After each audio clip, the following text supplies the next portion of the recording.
સુરેન્દ્રનગર જિલ્લાના પાણશીના નજીક એક્ટિવા બાઇકને અજાણ્યા વાહને ટક્કર મારતા અકસ્માત સર્જાયો. લીંબડી અમદાવાદ હાઈવે ગોજારો બન્યો. આ અકસ્માતમાં બે મિત્રોના ઘટના સ્થળે જ કમકમાટી ભર્યા મોત નીપજતા ભારે હરાટી પામી.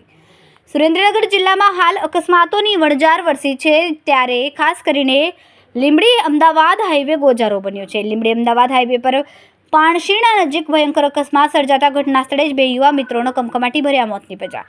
આ બાબતે મળતી માહિતી મુજબ લીંબડી તાલુકાના ભોયકા ગામના પ્રદીપભાઈ ઉર્ફ પિન્ટુભાઈ ચૌહાણ અને તોરિયાડી ગામના ભાગરભાઈ પ્રવીણભાઈ મકવાણા જેઓ લીંબડી તરફથી અમદાવાદ તરફ મોરૈયા ગામ એક્ટિવા લઈને જઈ રહ્યા હતા, ત્યારે એકાએક જ લીંબડી અમદાવાદ હાઈવે પર આવેલ પાણશીના નજીક સર્વોદય હોટેલ પાસે કોઈ અજાણ્યા વાહન ચાલક દ્વારા ટક્કર લાગતા ગમખ્વાર અકસ્માત સર્જાયો હતો, જેમાં બંને યુવાનોનું ઘટના સ્થળે જ કમકમાટી ભર્યું મોત નીપજ્યું હતું. બંને યુવાનોની dead body Limbdi civil hospital ખાતે પોસ્ટમોર્ટમ અર્થે ખસેડવામાં આવી, ત્યારે લીંબડી સિવિલ હોસ્પિટલમાં લોકોના ટોળે ઉમટી પડ્યા હતા.